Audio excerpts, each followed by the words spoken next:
Hola, buen día con todos alumnos de los colegios Leonard Euler. El día de hoy vamos a hablar del tema características de los seres vivos y origen de la vida. Este tema es exclusivo para los alumnos del segundo de secundaria, círculo selección. Entonces, avanzamos. Cuando hablamos de las características de los seres vivos, o cuando hablamos, por ejemplo, del término vida, hay muchos conceptos. Pero estos conceptos no logran definir lo que es la vida como tal. Pero lo que sí es innegable es que para hablar de un ser vivo, para hablar de un organismo, se tiene que tener ciertas características. Y estas características son la organización compleja, el crecimiento, la reproducción, movimiento, adaptación, irritabilidad, metabolismo, homeostasis, evolución. Por ejemplo, ahora que estamos en épocas de cuarentena y se habla del coronavirus, del COVID-19, es un virus, ¿no? Mucha gente creía que era un organismo que tenía vida, lo podía relacionar con una bacteria, pero no es así. El virus no es un organismo, no es una entidad viviente. Y eso es debido a que no posee estas características de acá. Al no poseer estas características, no podemos hablar de un ser vivo. Y en este caso el virus no es un ser vivo, ¿no? Pero vamos a referirnos a las características de los seres vivos. Vamos a comenzar con el primero, la organización compleja. La organización compleja, básicamente, ¿qué nos menciona? Que está formado por un conjunto de estructuras, ¿sí? Que va de lo simple a lo complejo. Vamos a ver acá el nivel atómico, el nivel biológico y el nivel ecológico. Cuando hablamos del nivel atómico vamos a referirnos a átomos, moléculas, macromoléculas, ¿sí? Estos en su conjunto van a formar lo que vendría a ser una célula, lo que son tejidos, posteriormente los tejidos forman órganos, los órganos forman sistemas. Mira, la célula. La célula se encuentra en el nivel biológico porque la célula, recuerden, es la mínima unidad de vida. Luego tenemos el nivel ecológico, de cómo, digamos, este individuo o este ser vivo ya se relaciona con su entorno, ¿no? Cuando hablamos de individuos, el conjunto de individuos forma población, las poblaciones comunidad, y en su conjunto vamos a hablar de un ecosistema. Entonces, hay que tener en cuenta de que la organización compleja nos dice que vamos a ir de lo simple a lo complejo, y eso dependiendo del grado evolutivo, ya que una bacteria es una célula. Sin embargo, no podemos hablar de que es idéntica o muy parecida o igual a, por ejemplo, un lobo, ya que hablamos de ciertas características que van a variar debido a su complejidad. Luego tenemos acá el crecimiento. Todo organismo, ¿qué me dice? Todo organismo va a aumentar el número de células y no solo en número, sino también va a aumentar su volumen. Entonces, hay que entender que esto se da desde la etapa del cigoto, ¿no? Cuando se da la fecundación. Entonces, el cigoto va a generar divisiones celulares, va a aumentar el número de células y va a aumentar también el volumen de estas. Es, por ejemplo, cuando vemos a un animal, como observamos un lobo y su cría. Su cría en algún momento fue un embrión, luego un feto, y luego cuando nació era un pequeño lobo, un cachorro. Y luego este fue aumentando su volumen celular. Y fue aumentando en número y en volumen, y fue creciendo, ¿no? O sea, si vemos el tamaño del corazón de esta cría, no va a ser igual al tamaño del corazón de este lobo que es más grande, de este lobo adulto, ¿no? Y así podemos observar, digamos, diferentes características que se van a dar mediante las divisiones mitóticas. Ahora vamos a ver acá el metabolismo. Básicamente el metabolismo, de manera simple, podemos decir que son todo el conjunto de reacciones químicas que ocurren dentro de nuestro cuerpo, ¿no? Y estas van a encargarse de transformar la energía. Básicamente tenemos a dos. Tenemos al anabolismo y al catabolismo. El anabolismo se caracteriza porque requiere energía, es una reacción endergónica, transforma compuestos simples a complejos. Por otro lado, el catabolismo libera energía, es una reacción exergónica, transforma compuestos orgánicos complejos a simples. Un ejemplo del anabolismo podría ser la fotosíntesis, ¿no?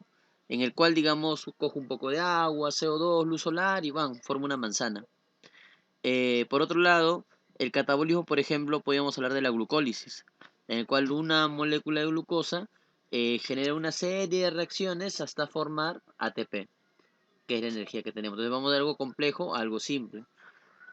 Otro ejemplo, por ejemplo, de anabolismo, podríamos hablar de la construcción muscular, ¿no?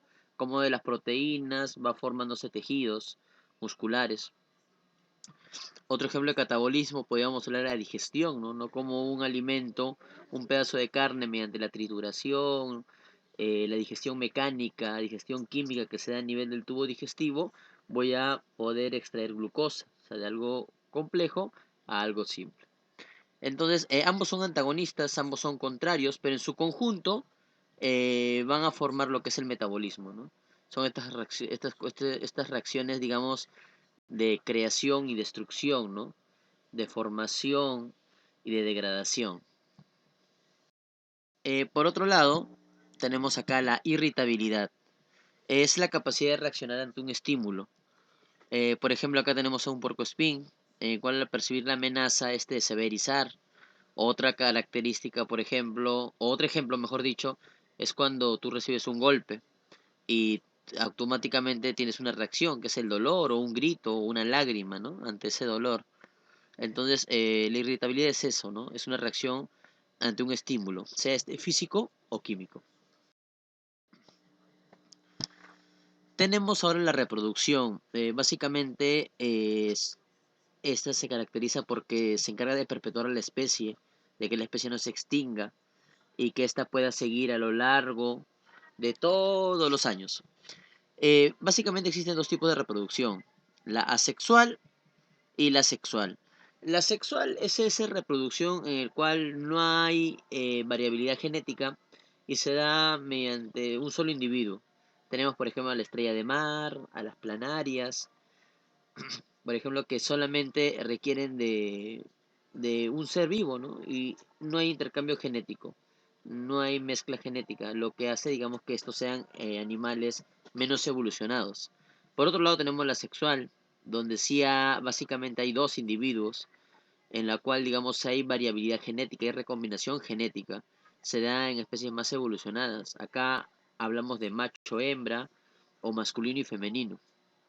Entonces, esta recombinación genética hace que haya mucho mayor variabilidad y esto, digamos, permita eh, una mejor evolución, una mejor adaptación inclusive, ¿no?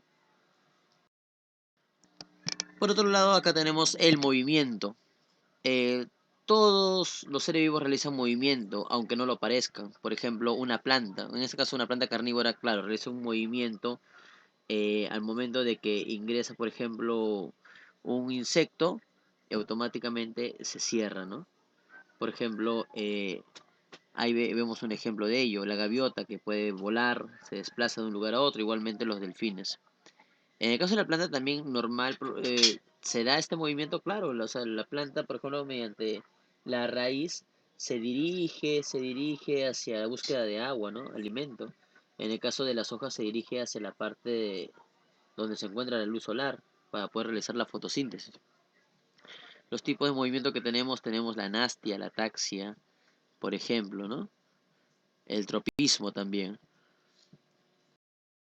También tenemos otra característica, la homeostasis. Esta característica básicamente da referencia al equilibrio interno. Nosotros manejamos un equilibrio dentro de nuestro cuerpo más allá de lo que ocurra fuera de él. Por ejemplo, en el caso de nosotros, ¿no? Cuando hay mucho calor, nuestro cuerpo tiene que regular su temperatura y ¿qué genera? Sudor, ¿no? El agua como retiene mucho calor, se abren los poros y se libera el agua para poder regular nuestra temperatura. Por otro lado, cuando hace mucho frío, tendemos a temblar, se le llama tiritar. Y este es un movimiento muscular porque el movimiento muscular va a generar calor. Entonces el cuerpo busca en todo momento adaptarse. En todo momento busca, digamos, un equilibrio. ¿Para qué? Para que todos los componentes que se encuentran en nuestro organismo realicen su función, ya que debido a una elevada temperatura o muy baja temperatura se pueden degenerar algunos elementos, por ejemplo como las proteínas, entre otros. Luego tenemos la adaptación. Nosotros los organismos nos adaptamos a través del tiempo, y esto va a depender mucho de las características que posee la Tierra o digamos áreas geográficas. Por ejemplo, las adaptaciones pueden ser morfológicas, fisiológicas y etológicas, que quiere decir comportamiento, ¿no? O sea, morfológicas a nivel de la forma, de la estructura, fisiológicas a nivel del funcionamiento y las etológicas a nivel del comportamiento. Por ejemplo, las arqueobacterias, que son las bacterias más antiguas, por ejemplo, se fueron adaptando a temperaturas extremas, y ya que hace mucho tiempo había una atmósfera primitiva que hacía que había muchas zonas o volcanes en las cuales se observaba esta clase, digamos, de geografía, ¿no? Esta clase de geografía, y hacía qué cosa, que estos seres vivos puedan subsistir a pesar de que era un clima extremo. Por otro lado tenemos la evolución. Son los cambios fisiológicos y anatómicos, o sea, a nivel de su estructura y a nivel del funcionamiento, que se dan a través del tiempo, ¿no? Esta es una herramienta que se utiliza para el estudio de la genética. Nosotros venimos del primate y vemos según las teorías evolutivas, vemos que provenimos del Australopithecus, el Homo habilis, el Homo erectus, el Homo sapiens. Entonces vemos cómo se da este proceso de evolución, ¿no? Y como planteaba Darwin, ¿no? La lucha del más apto, ¿no? La ley de supervivencia. Sobrevive el más apto. Y ahora vamos a hablar de la teoría de origen de la vida. Antes de iniciar un poquito de la teoría del universo y la Tierra, hay que entender que según las teorías que nos dicen cómo se originó la Tierra, hablamos de una atmósfera primitiva, ¿no? Donde encontramos agua, metano, amoníaco, hidrógeno molecular y dióxido de carbono. Estos en su conjunto fueron interactuando y poco a poco se fueron dando, digamos, especies como bacterias que fueron realizando procesos como la fotosíntesis y la liberación de oxígeno, que luego permitió la vida en el planeta, ¿no? Pero son teorías que se van dando, ¿no? Estas son parte de las más aceptadas. Pero cuando hablamos de la teoría de la vida, tenemos que hablar en primer lugar del vitalismo, que fue la primera que se dio. Tenemos ahí a Tales de Mileto, por ejemplo, que tiene una posición materialista. Mencionaba que el agua, la tierra, el aire y el fuego fueron los que originaron la vida, partiendo de que nosotros estamos compuestos de esos cuatro elementos, sea el agua, por ejemplo, que es de lo que estamos compuestos, la tierra, que es a donde llegamos después de morir, nuestros huesos, el aire, cómo respiramos, podemos generar mediante un soplido y el fuego, ¿no? Que es el calor que tenemos dentro. De ahí tenemos la teoría de la generación espontánea, o también llamada abiogénesis. Fue propuesta por Aristóteles, y hablaba de una entelequia, hablaba de que crear vida era como una especie de receta, que yo tenía elementos inorgánicos y mediante la entelequia, o también conocido como un alma, como una energía, permitía que esto pueda vivir. Y no solo lo planteaba Aristóteles, no tuvo, digamos, varios seguidores. Pero tenemos a personajes muy conocidos como Newton, Harvey, Descartes y Van Helmont, ¿no? Que creyeron en esta teoría. Van Helmont, por ejemplo, tenía la receta para crear ratones y otros organismos. Por ejemplo, él ponía un poco de tela, ropa interior sucia, un poco de maíz, alimento, trigo, por ejemplo, y al pasar unos días aparecían ratones. Nosotros sabemos que los ratones aparecen en lugares muy desordenados, sucios, y donde hay alimento fuera de contenedores. Por otro lado, John Needham planteó la generación espontánea para microorganismos mediante la fuerza vegetativa, ¿no? Que hay en el aire. Esta fuerza que permitía que la vida se pueda dar. Por otro lado, tenemos la teoría de la biogénesis. Tenemos representantes acá, ¿no? Por ejemplo, Francisco Redi. Hay que entender que la biogénesis era lo contrario a la teoría de la generación espontánea, ¿no? Debido a que la teoría de la generación espontánea planteaba de que la vida se originaba pues de repente.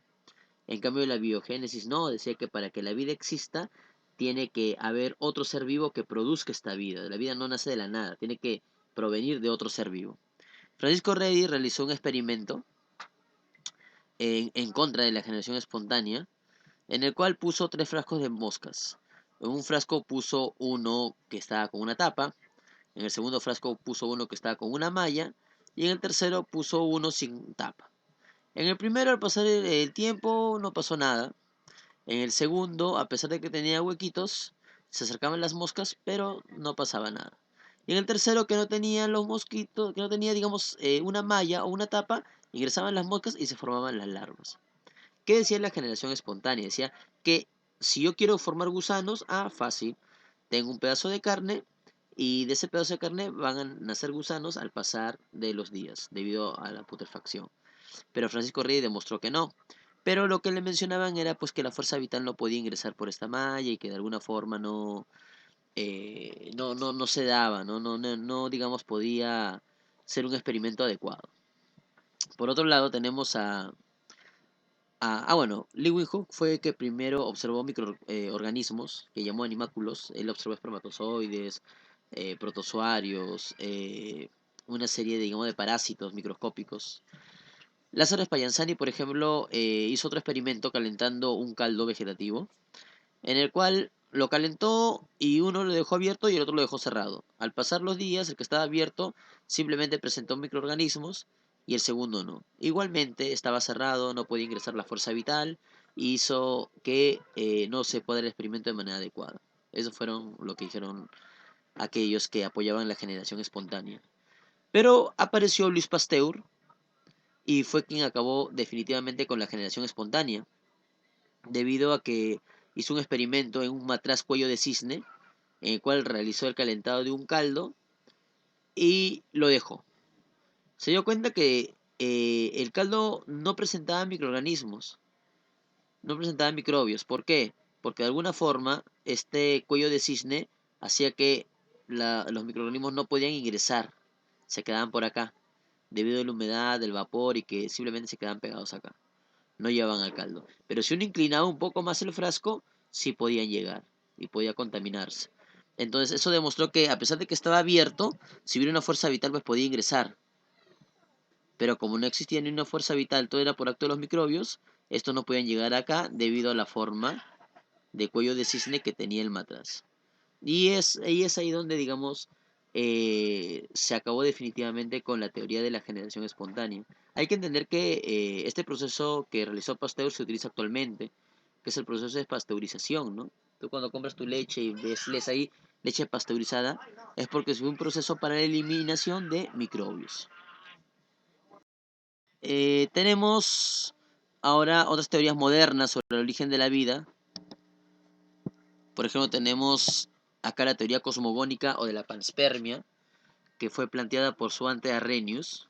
Él mencionaba que la Tierra llegó del exterior, ¿no? Del espacio, y que en un meteorito, en un momento, en un asteroide, llegó mediante esporas y bacterias. Se ha demostrado que muchas bacterias pueden soportar el ingreso a la atmósfera. Entonces él planteó esto y estas bacterias llegaron y en la Tierra evolucionaron, fueron evolucionando, se adaptaron a esta y formaron todos los seres vivos que conocemos actualmente. Es una teoría no tan aceptada, pero está ahí, ¿no? Existe. Y por último tenemos la teoría quimiosintética, que es la más aceptada. Fue propuesta por Oparin y Haldane, Alexander Oparin y John Haldane. Ellos plantean que la vida se originó por evolución en 3 etapas. En la primera etapa fue la formación de moléculas orgánicas en el mar. La segunda etapa, algunas moléculas orgánicas adquirieron funciones catalíticas para resistir los cambios ambientales. Y la tercera etapa aparece la organización molecular, que implica la capacidad de autorregulación de los sistemas vivientes. En pocas palabras, había una atmósfera primitiva y la acción de un conjunto de moléculas mediante los rayos solares y las descargas eléctricas generaron que hay una combinación de estos compuestos que se formaron en el mar y en el mar fueron, digamos, formando biomoléculas orgánicas hasta llegar a formar una célula. Y esta fue evolucionando y ya lo que conocemos, partiendo de que una célula es la mínima unidad de vida. Y a partir de ella se fue generando, fue evolucionando toda la vida que existe. ¿Por qué es la más aceptada? Porque se pudo demostrar hasta cierto punto en un experimento en laboratorio realizado por Miller y Urey. Sí, ellos probaron la hipótesis de Oparín. Pusieron, digamos, en un laboratorio una serie de matraces, a poner agua a hervir, se puso gases como el metano, el amoníaco y el hidrógeno molecular junto a unos electrodos que generaban una corriente eléctrica. Esta liberó el vapor de agua en combinación con estos elementos y debido a que un condensador y agua fría, generó en este frasco, en este matraz, biomoléculas orgánicas, aminoácidos, y un aminoácido es un monómero de la proteína. Entonces, si se pudo crear esto en base a moléculas inorgánicas, formar una molécula orgánica, entonces hasta cierto punto puede ser correcto hablar de la teoría quimiosintética, de que la Tierra primitiva fue donde se originó la vida, ¿no? Debido al conjunto de reacciones que ocurrieron en esa etapa. Bueno, así llegamos al final del video. Espero haya servido de mucho. Y cualquier duda o comentario que tengan, ahí está el link del video. Pueden realizar sus comentarios y hasta una próxima oportunidad. Muchas gracias.